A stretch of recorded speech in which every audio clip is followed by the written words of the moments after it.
Hello, everybody, and welcome. We're just going to give this one moment as everyone starts logging in.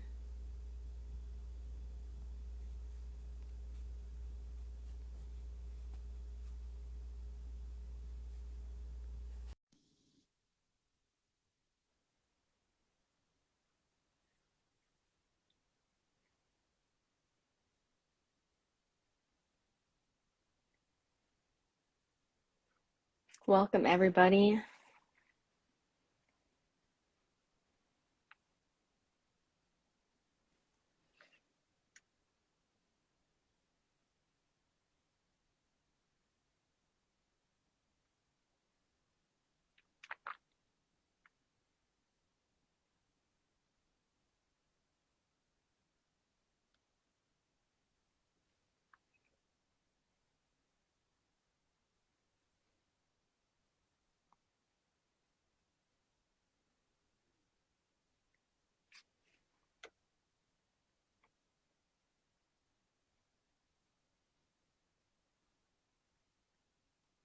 One moment as our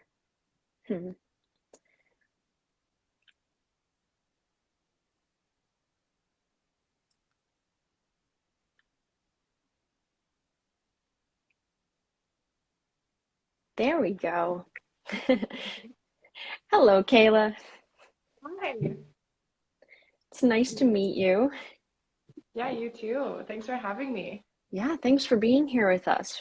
I'm excited for this conversation and to learn more about you as well. Same. Awesome. So, everyone's starting to log in. I see the numbers ticking up. At everyone, as you're logging in, please drop a comment about where you're listening from, where you're tuning in from, and yeah, we're gonna get started. Awesome. So my name is Morgan Taylor, and I'm here with the Women in Film Project, and we're all about telling inspiring stories of accomplished filmmakers from all around the world. So everyone who's tuning in, I hope this conversation inspires you. A lot of our audience are either starting out in filmmaking or have dreams of going into the entertainment industry. So we love telling these stories as well to uh, help people know what it's like, what the journey ahead looks like, and to form community around that. So we're all here together to lift others up. And I am here with fabulous Kayla Windsor. Kayla is a cinematographer, and she's, from what I've read of you in your bio, you've filled so many different roles in filmmaking, from cinematographer, AC, and you're also a certified drone pilot, which I think is super cool. Kayla is based in Phoenix, Arizona, and yeah, welcome, Kayla. Thanks for having me. Yeah, I love this project because I'm such an advocate for women. So the fact that somebody made this happen, because I'm way too busy to make it happen, I'm super grateful for it. So thank you. yeah, thanks for being here. Everyone, there's a Q&A box. If you have questions throughout the conversation, please drop them. We'd love to answer them. And Kayla, if you want to give everyone just a brief introduction for those who don't know you already, can you tell us a little bit about yourself? Sure. Yeah, my name is Kayla. I am based in Phoenix, Arizona. I have been in the film industry for 13 years now. I started super young. I was 16 when I started. 29 now. I really started as a photographer. I had a lot of friends that were musicians, so I would go to their shows and shoot their shows with as a photographer. And then I switched to video, so I would film their like after movies that they would want and music videos. And then I went to film school for screenwriting, and it's kind of hard to like learn anything in film school because it's a really hands-on learning industry. So I kind of like put screenwriting on the side and went straight into being a production assistant on TV shows. And then I worked my way back up to camera operator and cinematographer from there. Cool. Yeah, I've heard a lot of people who, even if you go to film school, a lot of the learning is that hands-on learning on the job. It really is, yeah. Because, I mean, it's all hypothetical in school because you can't really know what's going to happen on the day. So I really actually encourage people to try to get on set over film school just because it's cool to have a degree, yes, but you won't really learn what you need to learn until you're actually there. Right. And is there a mix for that of maybe in film school getting on student films, or do you learn more on professional sets? How do you actually get involved in things like that? I think it depends on what school you go to. If you go to a really good school, then they'll teach you what you need to know. But I didn't go to a good film school, so our student films were like, we don't really know what we're doing. So how can you learn from that? I mean, you can learn from just trial and error, but having some guidance on like actual sets where you're a production assistant, even an intern for the day, you're going to learn what professionals are doing. And then you could go to your short film or your student films knowing way more than you would have in a hypothetical student environment.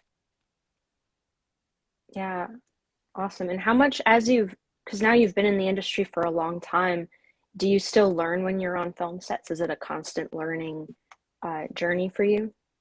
Oh yeah, I learn every single day. It's really amazing because I mean every single job is different and every piece of gear is different, every buddy is different, every story is different. So you are constantly learning all the time. So it's best really to like just jump right into it because you're never gonna stop learning ever. Yeah. Can we talk about the transition? When you started, what drew you to photography or screenwriting and those things that you initially had interest in? Um, I would go, since I live in Arizona, we're a very outdoorsy place. So me and my family would go like off-roading all the time and we would go like camping all the time and stuff. So I really just wanted to capture like the wildlife that I would see and like the flowers in springtime. So I got a camera and would just like start shooting like rare things that people would find like Gila monsters. Like people don't really see those out here. So that's what originally got me to start shooting photography. For screenwriting, it was actually interesting. Like I've had a lot of like really crazy dreams my entire life that I can remember still to this day. So I just was like, I need to find a way to write these down and like remember them. And when I got into filmmaking, I was like, oh, I can make these into movies or short films. So I wanted to learn how to put it into a screenwriting format so that I can like express what I wanted to everyone else to see from the inside of my head. So that's what got me into screenwriting. And then I mean, video is way better of a format to express emotions than photography, in my opinion.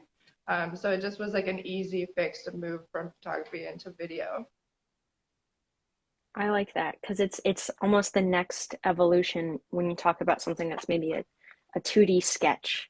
It's like one, Yeah, and then you add the third dimension. And the filmmaking, you have sight and sound and this multimedia way to exactly. express things.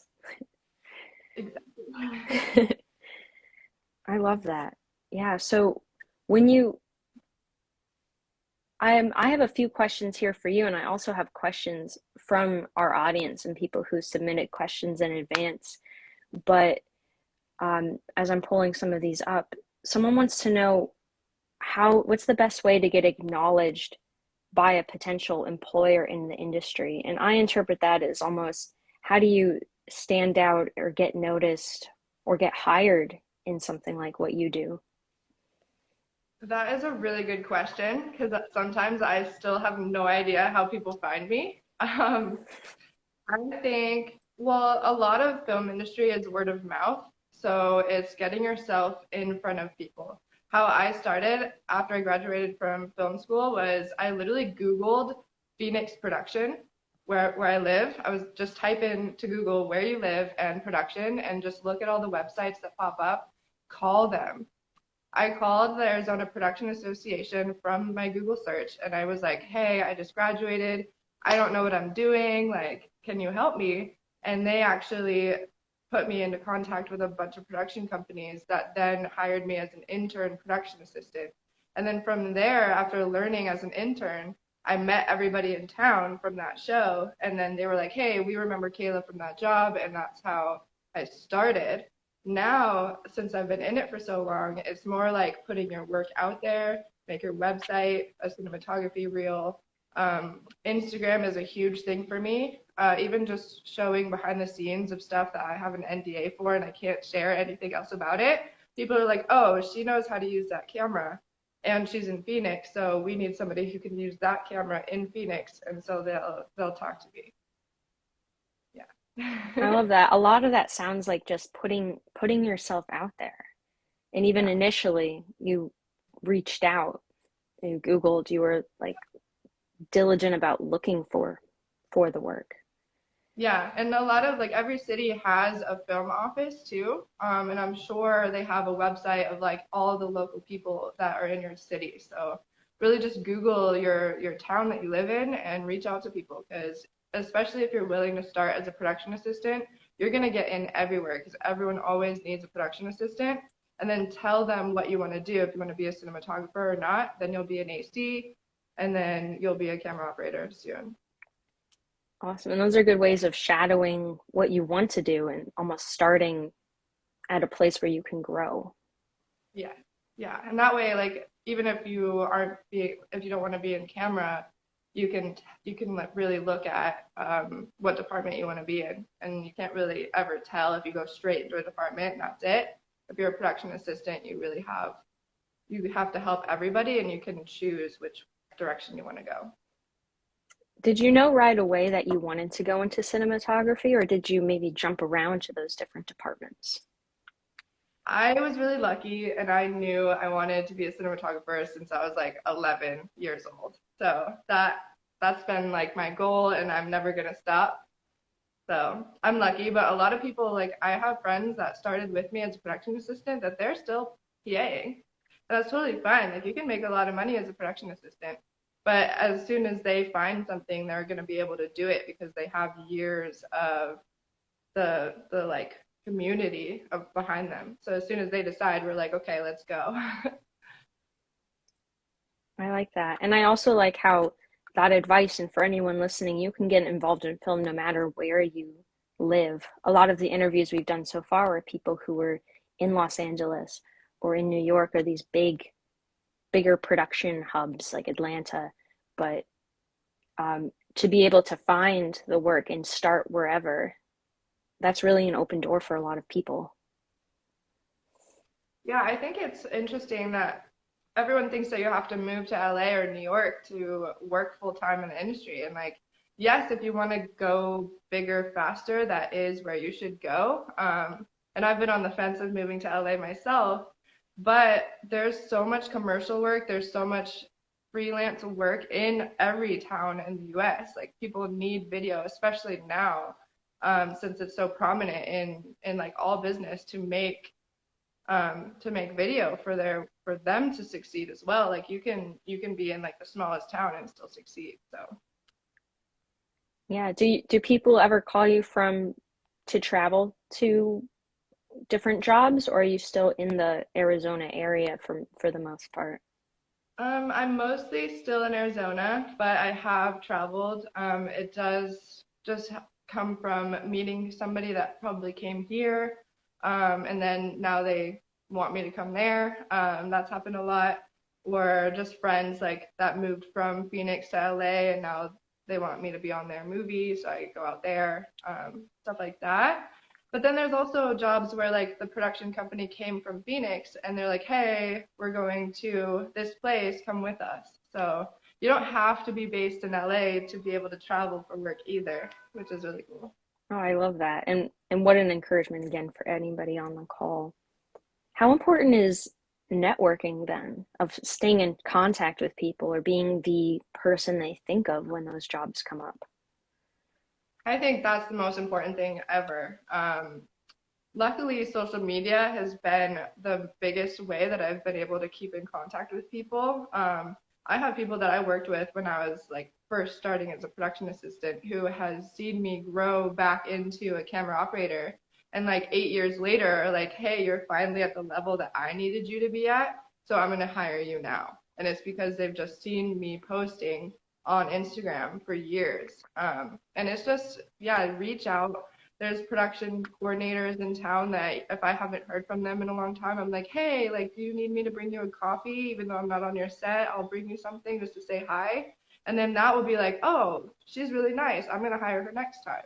So you really have to continuously reach out and be in their mind because everyone's so busy. If you're just like sitting at home waiting for a call, you're probably not going to get it. And then you're going to be upset that you're not getting anything. And it's because you haven't posted anything. It's because you haven't reached out to anybody. And it's like on you to get yourself out there.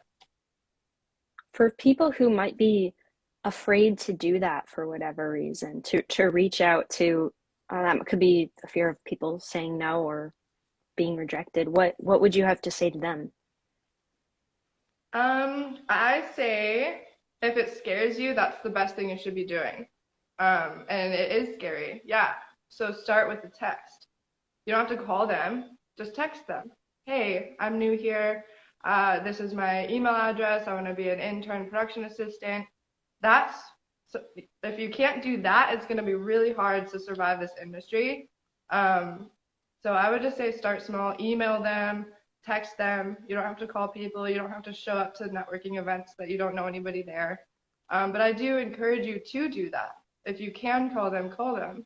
A lot of the times they can't answer because they're on set. So, I mean, an email will work. Or the networking event where there's like 100 people there and you don't know anyone. Well, now you're going to know people because you went. So, I highly encourage just any step in the right direction is going to help you. Awesome. Yeah, and there's also the consistency of following up with maybe the same people. Is that a factor too? Even like maybe they didn't get back to you in a way that isn't, I'm not sure where the line is of when are you being annoying? When does that not matter at all because you're still putting yourself out there? Right. I think there is a line. It's hard to like find out what the line is, and it could be like they're having a bad day. So it's hard to find that line. But I would just say like if you do contact somebody and they're like, oh yeah, like I'll think of you for the next one, and then it's been like a month or two, then say like, hey, I'm just reminding you that I'm here, and it's because they probably forgot, and they lost your email, and there are hundreds of emails a day. So, but I wouldn't like call people every day, not even like the same a week, but I would just watch what they're doing, see if they're on a different show, and contact them again, like, hey, like if you ever need anything, and especially offering for free the first time, then they're like, oh yeah, I can bring you on for free, like you'll just be extra hands. And if you're willing to offer that, then they'll pay you the next time. Nice. This is all really great advice, especially for people who are starting out and trying to get their foot in the door. Yeah. So, yeah, that's great. Let's talk about your inspirations and whether, like, is there a particular person, a cinematographer, somebody who you look up to in the industry who helped inspire you? I do. I have my mentor that I have now. I didn't have him for a majority of my career, so I'm very lucky now to have one. And I saw like in your last video, like how important it is to find a mentor, but I just want to say this before. It's okay to not have a mentor. Like you can, when you're on sets and stuff, everybody you're working with can be your mentor. So for a long time, I was really upset. Like all of my friends have mentors, and I don't have someone that's actively getting me on sets and stuff, and I'm not learning from anybody. So I just learned as much as I could from the jobs that I was on, and that got me through 11 years until I finally found a mentor. So I just wanted to say that for anybody out there that like can't find one or they think they're not good enough for one, like you can survive totally fine without one.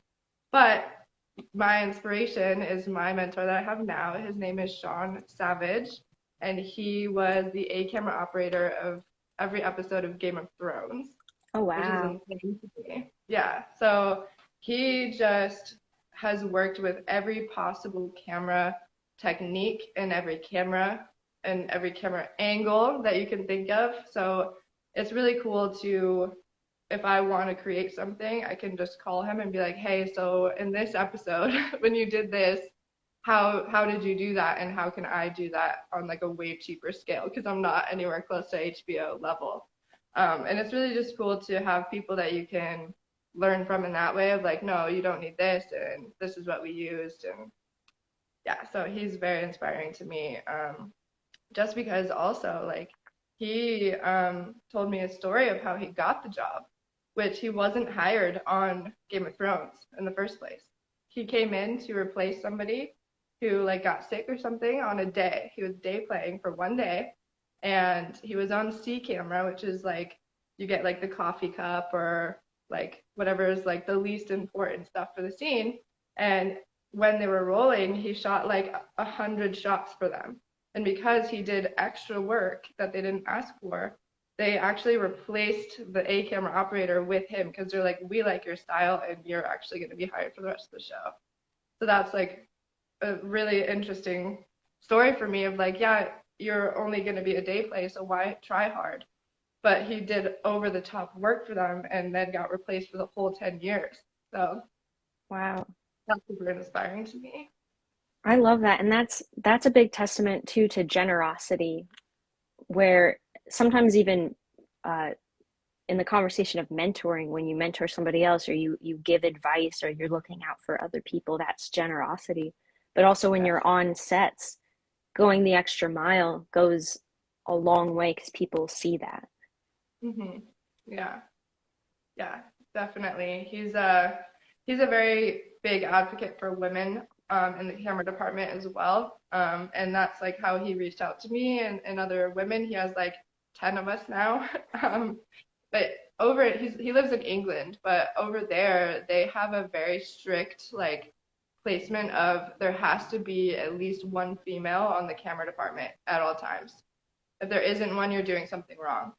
And I absolutely love that because, and I try to like advocate for that in Arizona, and it doesn't happen most of the time. But even with my advocating for it, I've seen some production companies out here, even though they're not hiring me, they're hiring the younger female generation. So like maybe it was me that like forced them to like feel bad about it, and now they're hiring women. But I think it's really something that needs to happen. So he's a big inspiration for that too, that he's reaching out to women all over the world and like is guiding them in a big way of like, hey, like you do deserve to be here.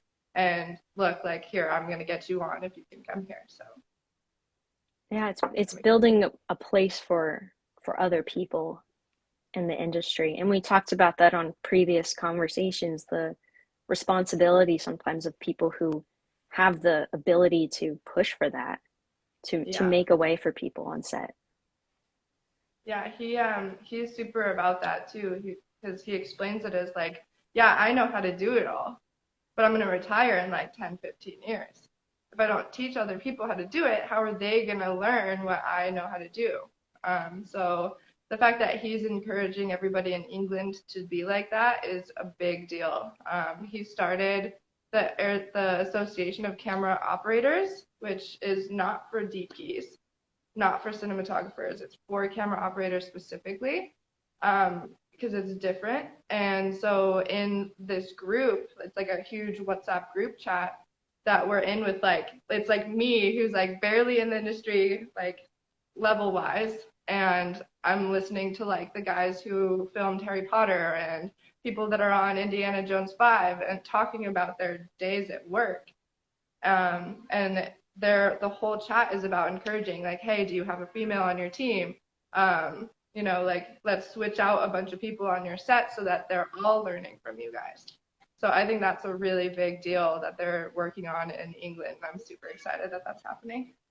That's amazing because I'm not sure what goes on those chats, but it sounds like just gold nuggets after gold nuggets of knowledge from these people.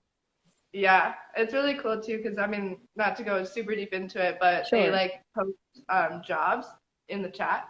So like, hey, we need an AC or we need camera PAs or whatever, and people respond and they get on big shows because they're a part of this association, which is really cool. Yeah. Another like community is so important in the industry.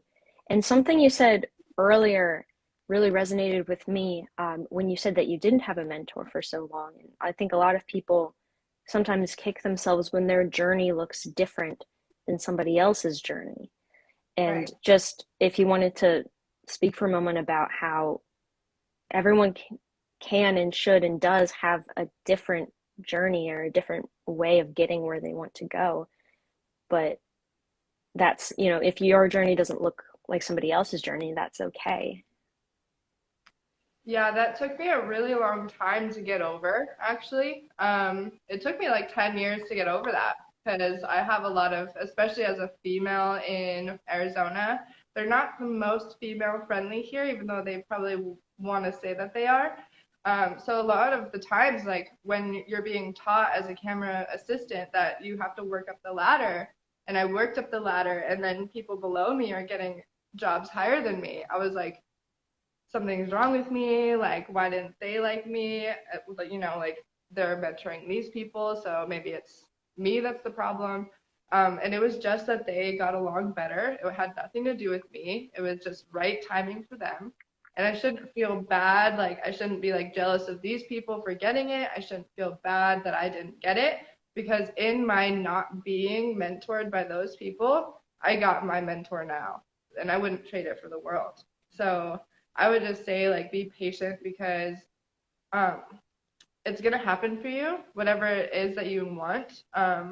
And you can find mentors along the way. Like I say, I didn't have a mentor forever, but I was working on a show for multiple years in a row that this DP was so hard on me, but I worked for him for 4 years. And at the time, I didn't consider him a mentor because I was just working for him. But now that I came out of it and like years later and I realized the skills that he instilled in me in his harshness, I'm like, wow, he was a mentor for me too. I just didn't know that at the time. So I would just say like, if you don't consider yourself like having a mentor, just work with the people around you because you'll learn from them more than you think you're learning from them. And that was a huge thing that I just realized like last year. Wow, yeah, it's like every situation is a learning experience, and we grow from anything that we work on and anything that we Yeah. encounter. And even if you don't realize it at the time, like I haven't worked with him in 5 years, but now I'm like, wow, I've been really good as an AC because this guy was so hard on me. When it was happening, I was like, wow, like I don't like this guy. He's so mean. And like, why is he making me do all this stuff? But now I can handle probably every situation. So, I wasn't grateful back then, but now I absolutely am. Awesome.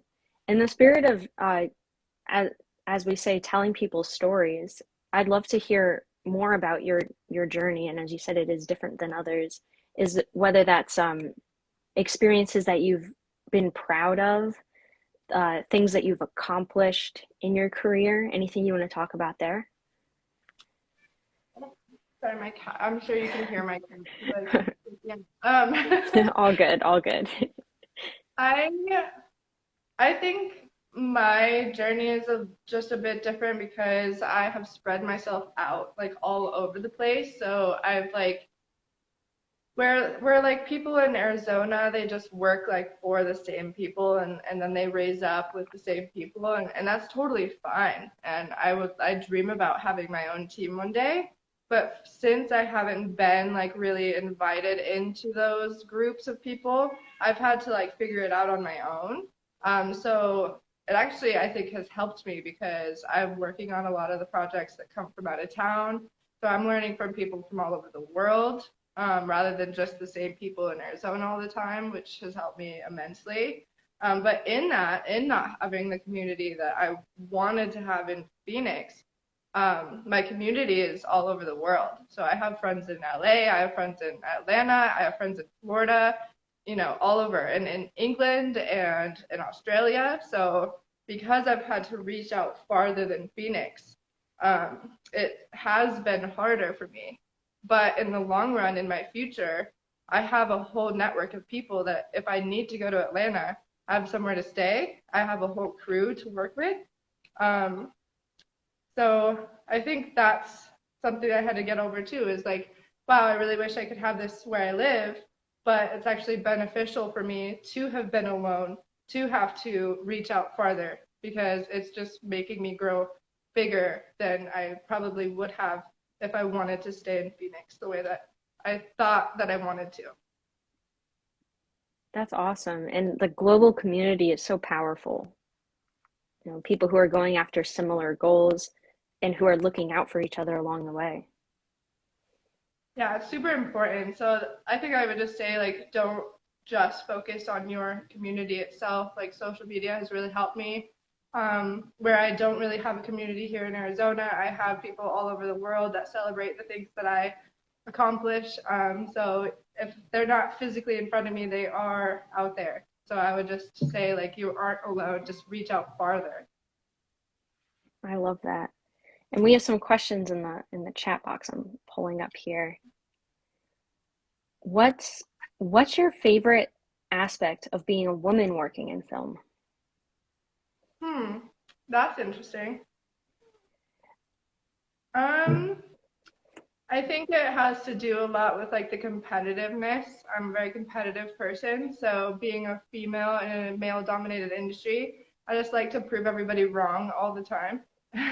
So that kind of guides me through life. And that's kind of my favorite thing is I do a man's job, as what everyone has thought for decades. So to just be able to do it and prove them like I'm a human being, I can do anything that you can do.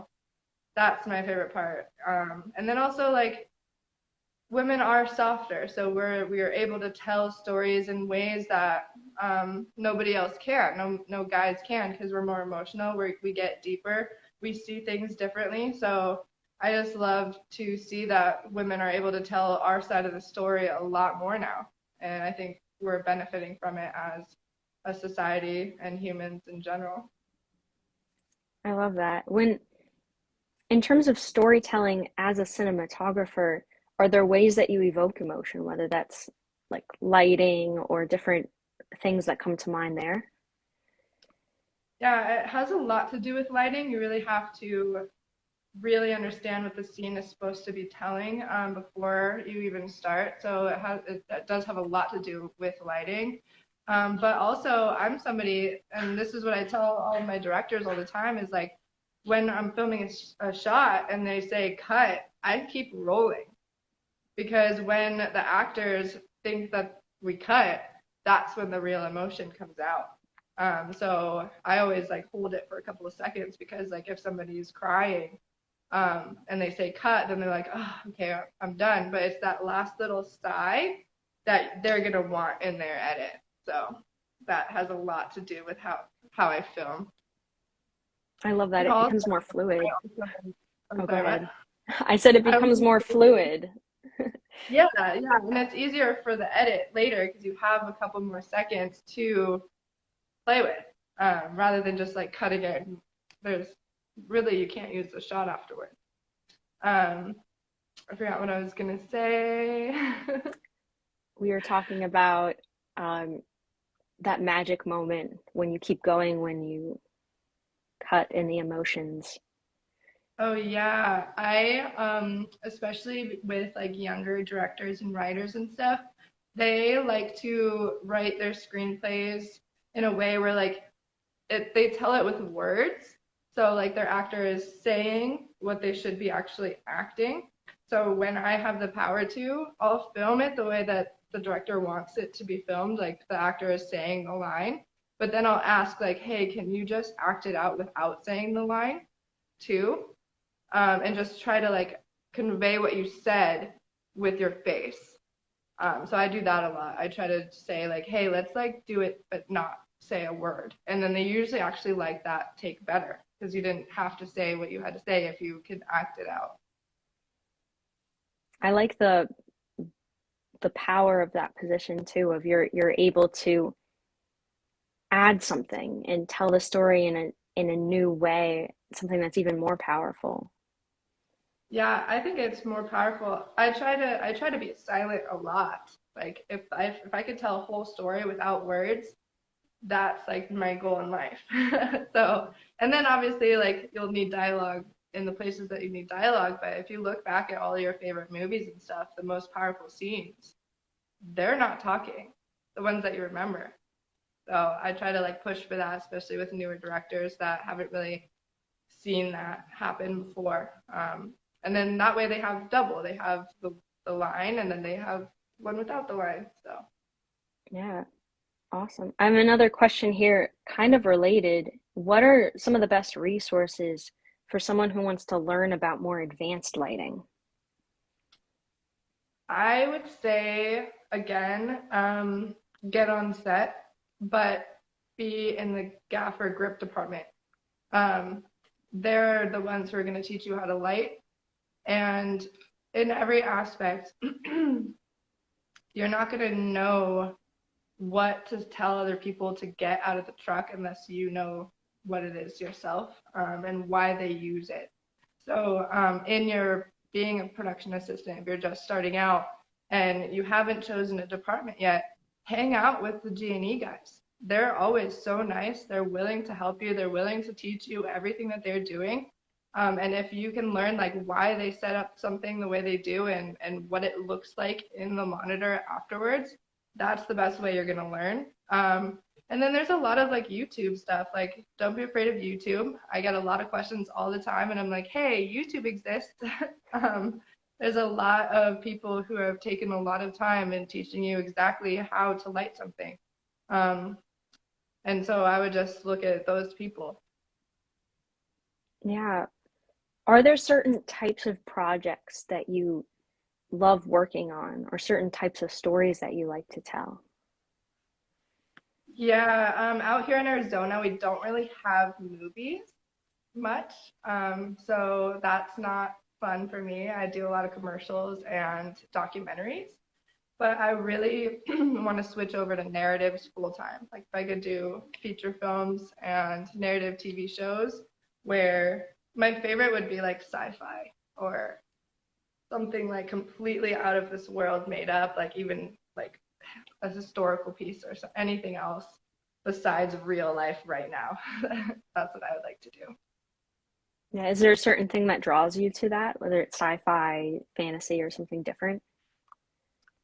I think it's mainly just the fact that you can like tell the story that you want to tell, but people aren't gonna like hate you for it because it's made up. It's not real. So you can say whatever you want to say in like sci-fi or like any other historical pieces because it's not happening right now. So they're like, oh, that wouldn't have happened or whatever. It's like, well, it's fake, so I It's can say whatever I want to say. the freedom of creative expression.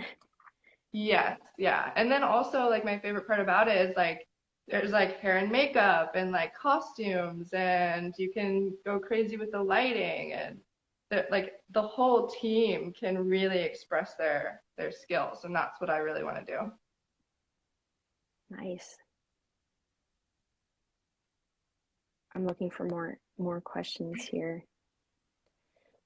Is there some, what's the most challenging part about being in your line of work and being a cinematographer? Um, I mean, I think the most challenging part, there's a few things, but it's probably like the long days. When you get to be the cinematographer, especially on like feature films or long shows, you are not sleeping. Like there's not a time where you can rest because you're the boss.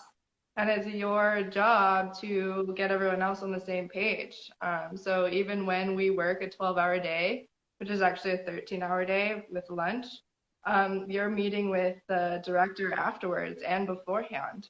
You're making decisions for weeks on like these are the lights, and hopefully nothing goes wrong, but that always happens too. So that's the hardest part, is like when you finally get to be the cinematographer, everything's riding on you and the director and production. So when like the crew gets off at hour 12 or 13, you're not off for a long time until it's over. So that's the hard part. The other hard part going to the women in camera department is the struggle of even getting to be invited on set in general, because there are still a lot of guys out there that don't think we can do it. So in their like unconscious mind, if they have a choice between a female AC or a cam op and a guy, they automatically, unknowingly pick the guy because they're like, oh, I need somebody that can handle it, not realizing that that's sexist and like not inclusive at all. And I think it's getting better. It definitely is getting a lot better, especially with the millennial generation. Is they're like, no, skill is skill, and like I know you can do it because it's not that hard, you know. But there are times where like, yeah, I couldn't have done it. You know, they want me to hold a 100-pound camera and like run up a mountain, you know. But nobody can do that. So that's where you build your team, like your grips can help you run up the mountain with a 100-pound Ronin, you know. So Right. that's where you really shouldn't, as a human being, be running up a mountain with 100 pounds on you. So I think that's where everyone's been like on the fence of like, oh, well, a guy could do that. It's like, yeah, but you're not really supposed to do that as a guy anyways. We're killing ourselves as humans for projects where we can just like make a rig that will take the weight off of all of us and then anyone can do the job.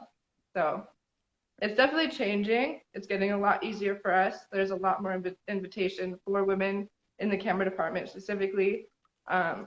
So I'm seeing less and less of this attitude, but it still has been a huge thing in my life of like me not being invited to sets because I was a female. So that's really upsetting, you know. Yeah, and it's good to be fighting for that place and have other people like your mentor and like these communities that are making the way for that negativity to go away and for that place to be made for people like us and people like you. Exactly. Yeah, I push now. Even like the bare minimum is to get a female on the camera team. But when you tell everybody that, they're like, okay, she's the camera PA. But now I'm like, no, no, no. The female on your camera team has to either be a first AC or a camera op or the cinematographer herself. Like, yes, have camera PAs or second ACs as women, but you don't get away with that anymore. Like just saying like, oh yeah, I have a female, but she's the second AC for 10 years. Like you're not advocating for us. You're just putting us in the lowest position you can, which is still amazing. I love second ACing. I still do it now. But for guys to be like, no, I did that. No, no, no. You have to now bring her to the first AC. You have to now bring her to camera op. Like, are you teaching her? Are you raising her up?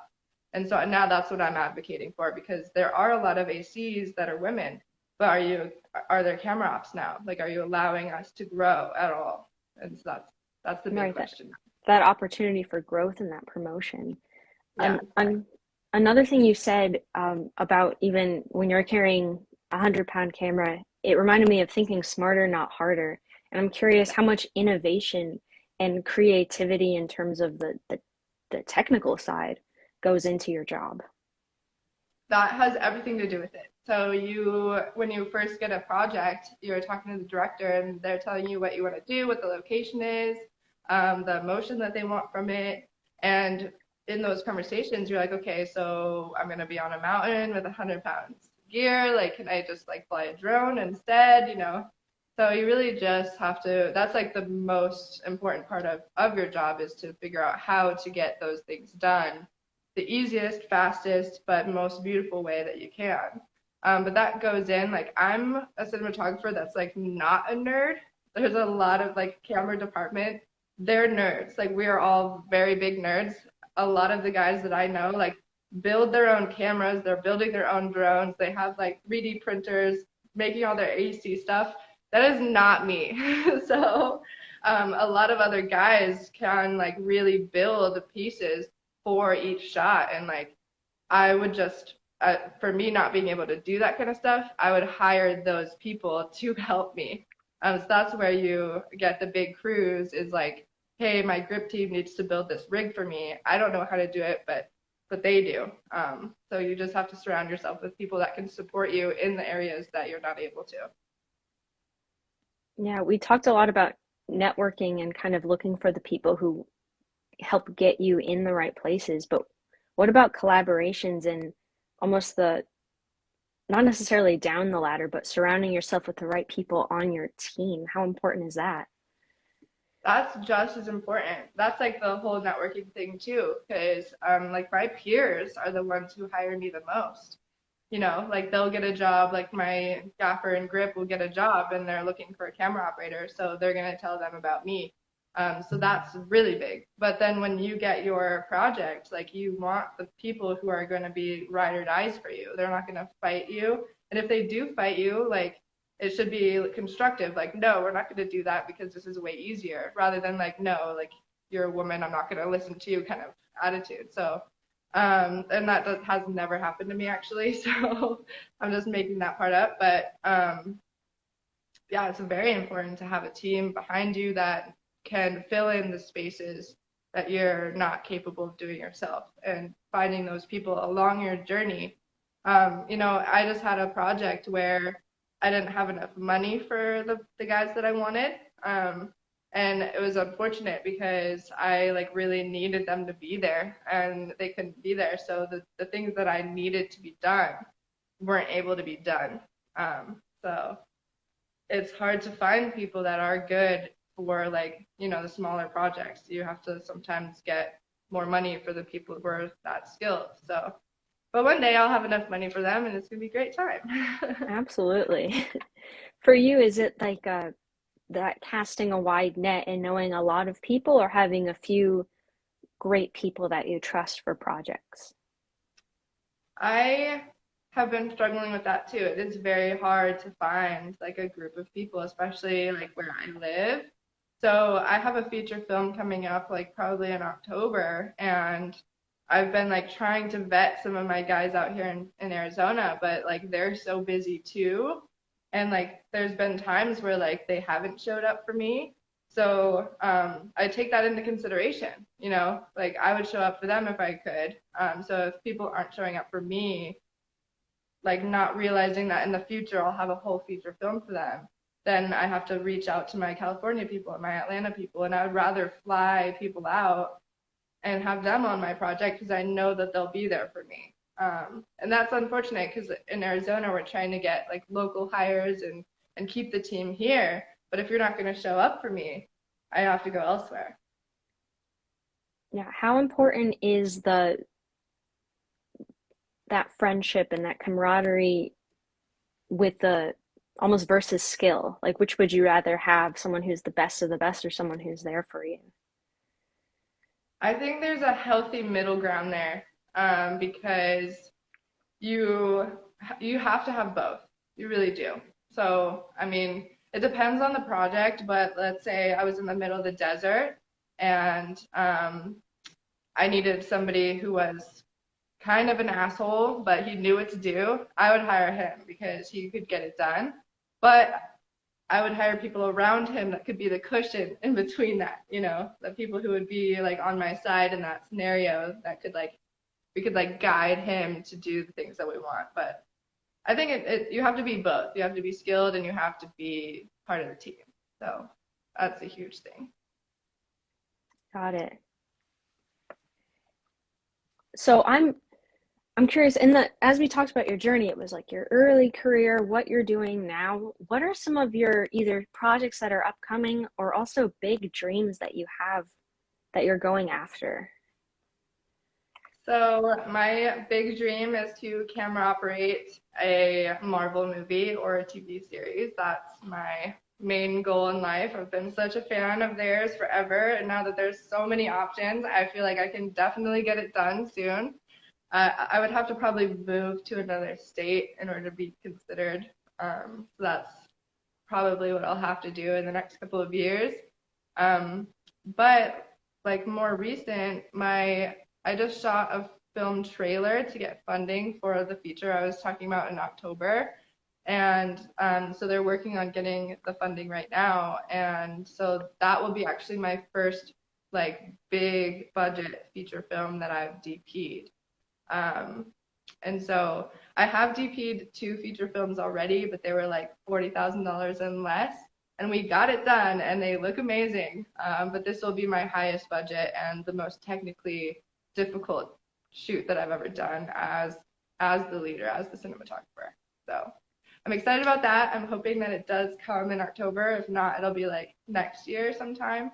And then yeah, the goals are I don't even need to be the DP. Like DP is a great thing to go for, but I just want to camera operate. That's the people who are actually holding the cameras. When you get to the bigger budgets, the DP is mostly like in front of a monitor telling G&E where to put the lights and really like running the whole show, which is amazing. But I want to be holding the camera. I want to be up in their faces. So I say more as a camera operator, that's my goal. I love that. And I love how you're working towards it and even your journey of climbing up the ladder and you're going after these. I'm not sure if are you going after the projects or are these people who know you who are reaching out to you? How does that work? So that's the thing is that I haven't like reached out to anybody. They found me. I don't know how they found me sometimes. But if you like the first feature film I did as DP, I actually met the director on a different movie. So one of my friends from Arizona moved to LA and she got hired as the DP for this movie out in San Francisco. And so she asked me to be her first AC. So I first AC'd for my friend. And on that show, I met the director for this movie that he hired me as DP on. So that was how I got my first one was they met me on that movie and then they made their own movie and hired me on that. And then the second one, I think like it was just social media that they found me. I'm not entirely sure how they found me. I do put a lot out there of like online, so I pop up everywhere sometimes, and sometimes I'll like be reblogged and go viral, and I get a lot of contacts like that. But they told me they looked all over the world at cinematography reels because they wanted a female DP, and they looked at like 21 different countries worth of reels, and they liked mine the most, so they went with me. But I didn't send them my reel, so they found it They somewhere. found it. I don't know. Wow. Yeah.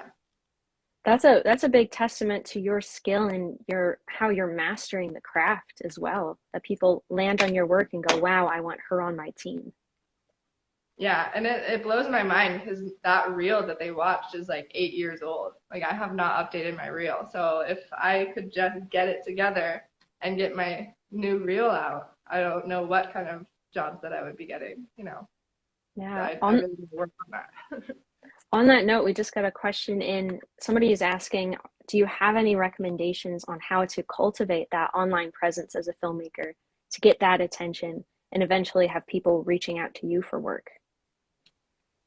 It's been 10 years of a lot of work on Instagram specifically of just take pictures. A lot of people are like, oh no, like I'm not allowed to take pictures on set and stuff. Unless you have signed an NDA, you can take pictures and show people that you built this camera or that you, like, this is the wardrobe that you did and this is the hair, like before and afters of your hair that you did. Like if you're a makeup artist, like show like them before they got shot and then afterwards. And it doesn't have the context of what's actually being shot, and that's also a lot of what the NDAs are. I've been on a lot of projects that had NDAs, but I asked the production team like, hey, can I take a picture of the camera? And it didn't show the location. I didn't tag the location.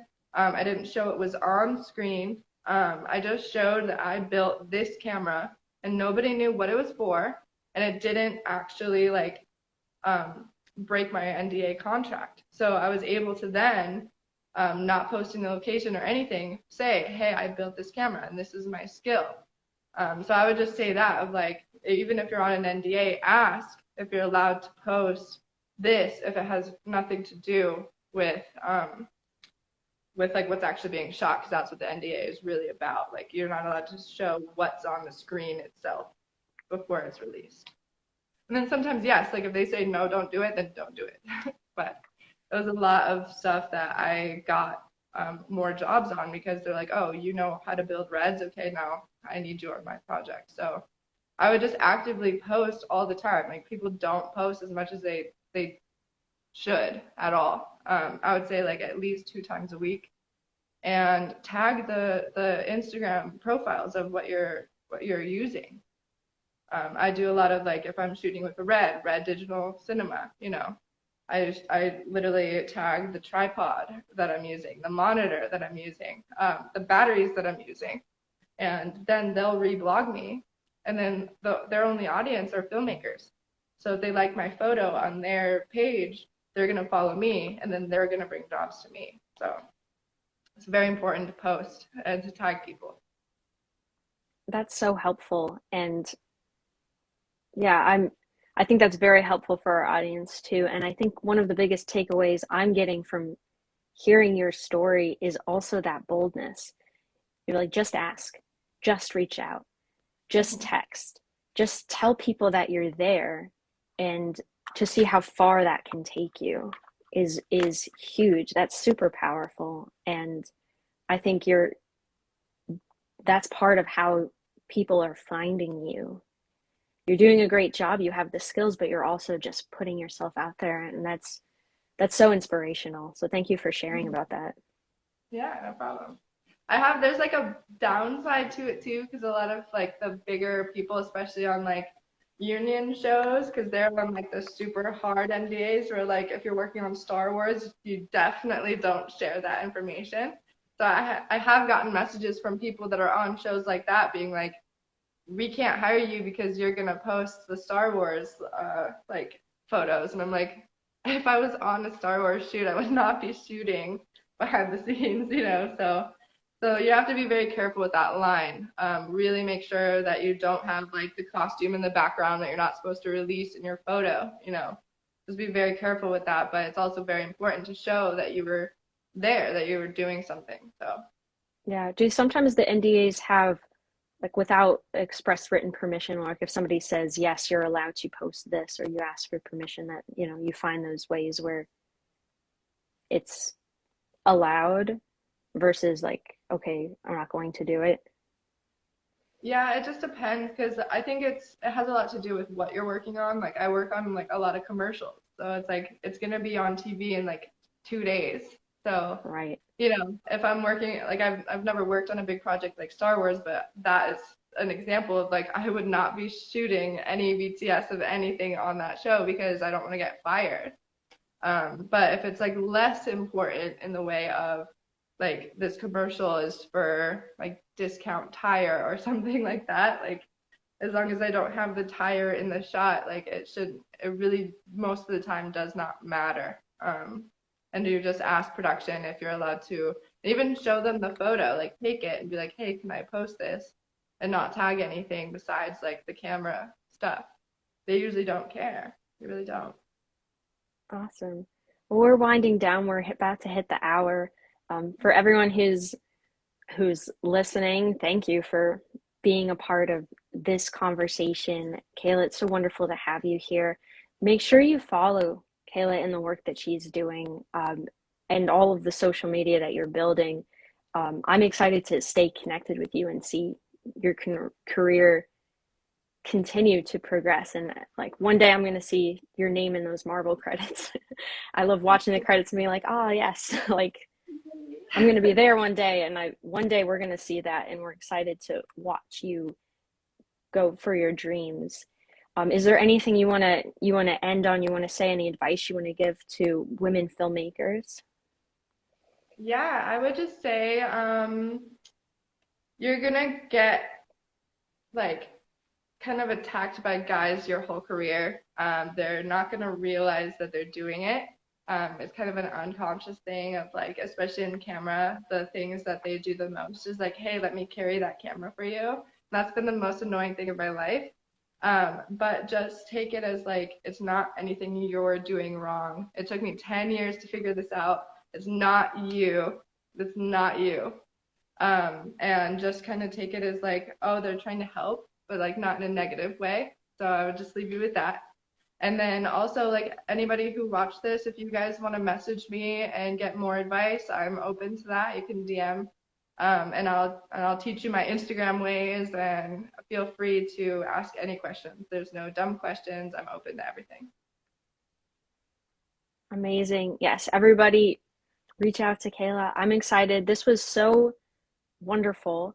And everyone make sure if you're not already following the Women in Film Project, we have many conversations just like this coming up in the coming months. If you want to stay on top of what we're doing as well, feel free to keep on coming to these and be a part of the conversation. We'll see you next time. Thank you guys. All right. Thanks, Kayla. Take care. Bye.